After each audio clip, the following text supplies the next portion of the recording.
Novel é o maior momento em que surge a grande pergunta, né? Será que decepcionou ou não? Os curiosos de plantão aí que estão sempre querendo saber o que aconteceu, assim como eu, né? Sabe se o protagonista ficou com alguém, se ele morreu, se não morreu. Bem, Hataraku teve um final surpreendente, isso não tem como negar, cara. Então prepara aí, porque é coisa de cinema, hein? Pega a pipoquinha e vem comigo que eu vou te explicar tudo o que rolou pra explodir a mente de você. O negócio foi de cair o queixo, vamos lá.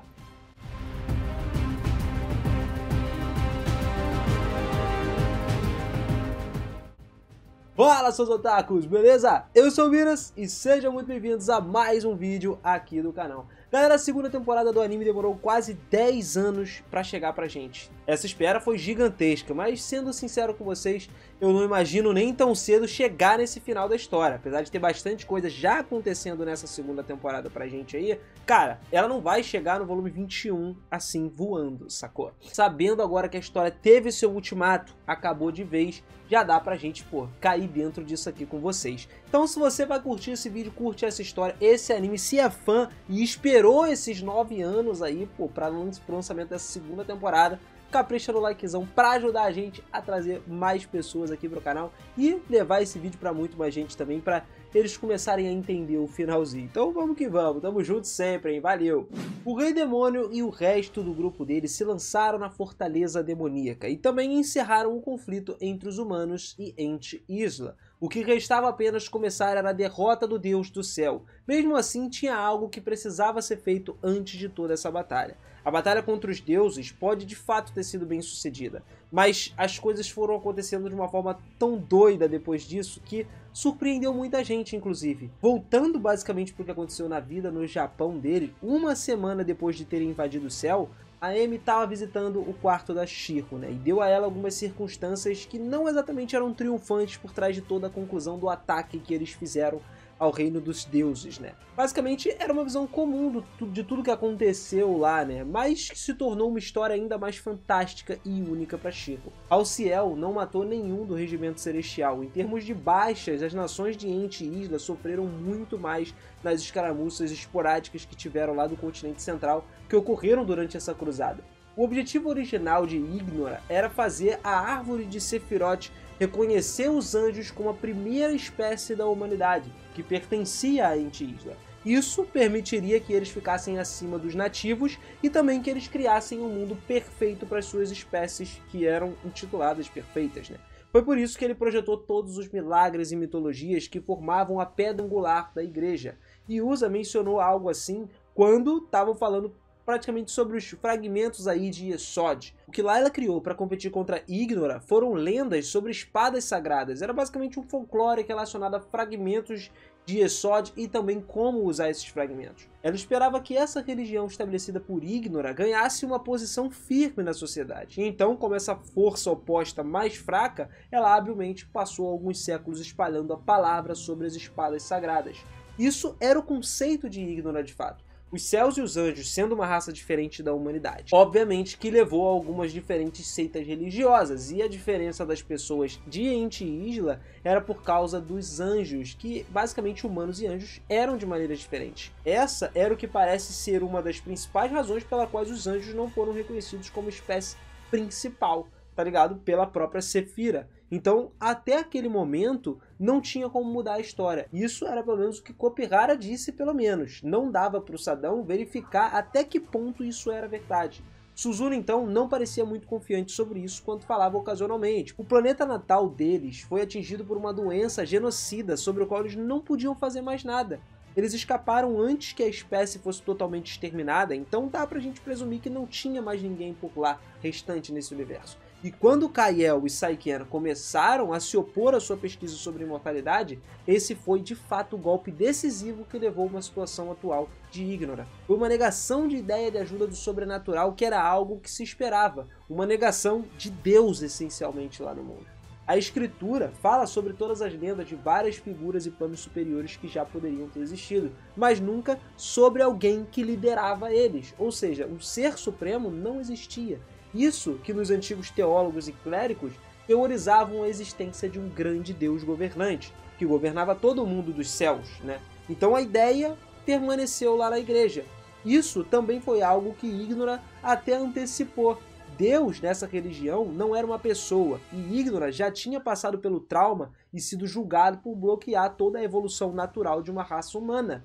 Foi por isso que ela lançou o fundamento da igreja para que o Deus nunca pudesse nascer de fato. Mas foi Layla quem frustrou isso. Ela e os anjos do lado de Satanael, que defendiam Ignora, e os antigos Ancient Islands, que se agarravam ao conceito de Deus. Nesse ritmo aí, os Ancient Islands que dominavam o mundo seriam reconhecidos como a raça humana oficial do planeta, aprovados pela Sephiroth. Ou seja, os anjos, mais uma vez, perderiam um planeta em potencial para estabelecer, cara. Talvez eles até fossem perseguidos pela Sephiroth, mano. E agora, quando várias civilizações estavam florescendo em Anti-Isla, Ignora estava sentindo o seu calor. A sua solução era uma invasão de Anti-Isla conduzida pelo Rei Demônio, para que a raça humana experimentasse uma amarga derrota, porque ele era o único e mais forte possível que conseguiria fazer isso. Ignora já tinha adotado uma abordagem dupla a usar a conquista do mundo do demônio, bem como a igreja que não conseguia desenvolver como ela queria. Primeiro, eles criaram um herói, alguém nascido do poder do céu dos anjos. Isso ajudaria a divulgar todos os anjos como uma criação no nível superior, os defensores da humanidade. Seria uma maneira mais eficaz de que foi pensado de erradicar Layla, que há muito tempo tinha deixado o céu até então. Mas, cara, o resultado disso tudo era Emilia Justina, a garota com um fragmento de Yesod dentro do seu corpo. Aí sim a gente tá vendo o negócio fluir, cara. Lógico que também ignorava que ele cometeu um erro de cálculo nesse meio aí. A Emilia Justina não era puramente Anti-Isla. O corpo dela reagia à espada sagrada e o tecido do dissipador conduzido pela prata sagrada. E foi transformada, entre aspas, aí. Ela adotou tanto os genes humanos quanto os genes dos anjos na sua marca registrada. Eles raciocinaram rapidamente que o herói Emilia tinha herdado o sangue do arcanjo Layla por causa disso. E as possíveis consequências disso fizeram Ignora estremecer de medo, cara. Para ela, a existência de Emilia provava que a civilização ainda era imatura de Anti-Isla e que era hereditariamente homogênea com uma sua civilização muito mais avançada. Então, se a Emilia fosse salvar o mundo, a Sephiroth reconheceria um tom dos anjos que eles eram seres superiores, talvez. Isso era uma dúvida frequente. Assim, os céus projetariam o maior caos que o mundo já tinha visto desde o Devil Overlord, desastre do demônio, do Rei Demônio, no passado. A facção de Ignora, tomando a iniciativa na corrida para manter os anjos vivos, superou ligeiramente todos os outros, mas muitos dos seus colegas começaram a postular se a sua abordagem de Sephiroth e Anti-Isla era errada. A oposição, que era liderada por Sandalphon, por muito tempo apoiou Ignora até o momento. Então um choque ainda maior era que Ignora, o Lúcifer, fazia parte do exército do Reino Demônio, que estava invadindo Anti-Isla. Ele estava contra os seus antigos criadores. Para Ignora, cara, era tipo, não tinha como ela esquecer o rosto do seu filho depois de todo esse tempo e ver o seu próprio descendente como literalmente o epítome da raça superior ao lado das classes mais baixas de nativos dos planetas que estavam no mundo inteiro. Vendo isso, lógico que gerava um intenso choque para ela. E pior ainda, o Lúcifer perdeu para uma garota inexperiente de um herói, de uma raça humana que era inexperiente também. Agora, não só ele nunca conseguiria que os Anti-Islas vissem os anjos como um espécime superior, mas também toda a calúnia poderia circular dizendo que ele era apenas uma raça gananciosa de tiranos que simplesmente estavam semeando caos por todo mundo.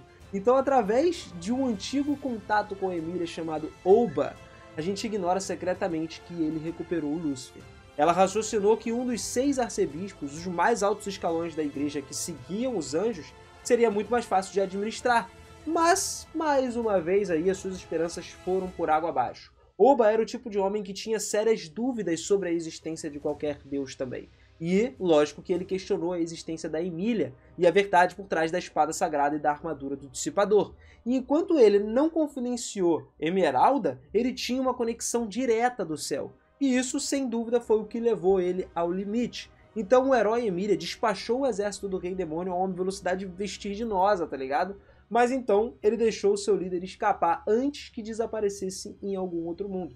Isso garantiu a paz em Anti-Isla. Bom, mais ou menos, né? Porque a personificação dos milagres dos anjos estava agora em um planeta mais distante. Isso, no entanto, marcou uma boa oportunidade para que os céus acabassem com a Emilia. esse meio anjo, meio ente Isla, que se mostrou um obstáculo que estava inconveniente aos planos de toda a colonização dos deuses. Mas toda tentativa de eliminar ela, cara, tudo terminou em fracasso.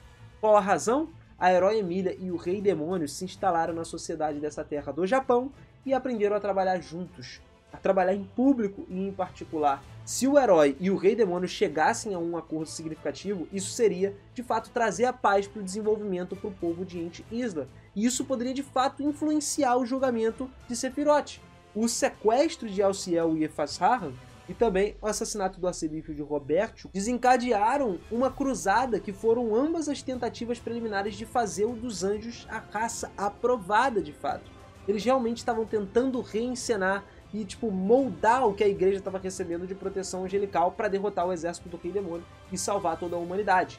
E com a árvore de Sephiroth sobre toda a sua custódia, com ela, Erone e Helios, que estavam ignorando ter visto isso como sua última chance, mudaram todo o plano geral. Mas graças à traição do Gabriel, o Rei Demônio e a Emilia conseguirem trabalhar juntos, todas as maneiras possíveis, tudo desmoronou para o lado dos deuses. Oba não era mais um peão valioso, ele foi nomeado um arcebispo que conhecia a verdadeira identidade de Deus. E então os demônios, os anjos, o herói e a humanidade se uniram para negar a própria Deus, tá ligado? Masdat assumiu a forma que o descendente dos anjos tinha de qualquer maneira. Mas por que isso aconteceu? Suzuno começou até avisando para Tiro que ela poderia dizer que Kopihara tinha explicado a ela, além de algumas das próprias deduções. O Lúcifer foi o primeiro anjo nascido na segunda geração, basicamente aquela depois que ele deixou o planeta natal. Em termos da sua linhagem, ele era de fato daquele antigo planeta, mas para ele o seu mundo natal era Ente Isla e nenhum outro lugar. E como Emilia, nascendo entre o anjo e Ente Isla humano, o Sephiroth deveria ter concluído que, mesmo que tenha selecionado o Lúcifer, anjos e Ente Islas não eram nada além da mesma espécie aparentemente.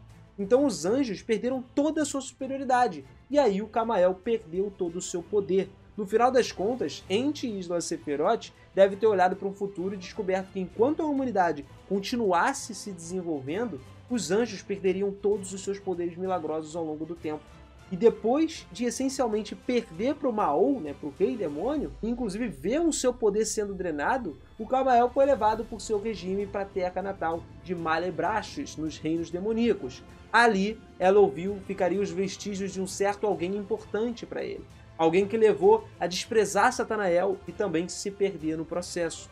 Mesmo agora, nesse ponto, as coisas tinham saído completamente das mãos de Tycho. Ela não podia influenciar os eventos no céu, todos os eventos do reino demoníaco ou em Ente Isla. Ela não podia estar envolvida nessas coisas. Na verdade, não precisava nem estar. Não deveria ter nem sido cortada de todos os acontecimentos de Ente Isla, na verdade.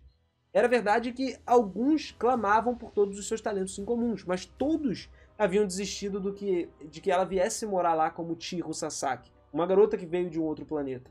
Ente Isla perdeu um deus que nunca existiu em primeiro lugar. E isso também tinha outra coisa que também deveria ser banida de Ente Isla por toda a entidade. Lágrimas estavam se formando nos olhos da Suzuno. Neles, a Chihiro sentiu que poderia ver a sua determinação de muitos outros, inclusive que ela guardou dentro do seu coração. Voltando então para o mundo humano agora, numa noite tranquila lá na cidade deles, o tráfico de chutos, Spessway estava claramente audível no fundo, enquanto um homem e uma mulher que estavam caminhando lentamente para casa deixavam o Arquente acalmar os seus corpos cansados do trabalho. Você já deve imaginar quem é, né? Fazia mais ou menos um mês nessa parte, desde que o ataque ao céu tinha acontecido e tinha sido bem sucedido.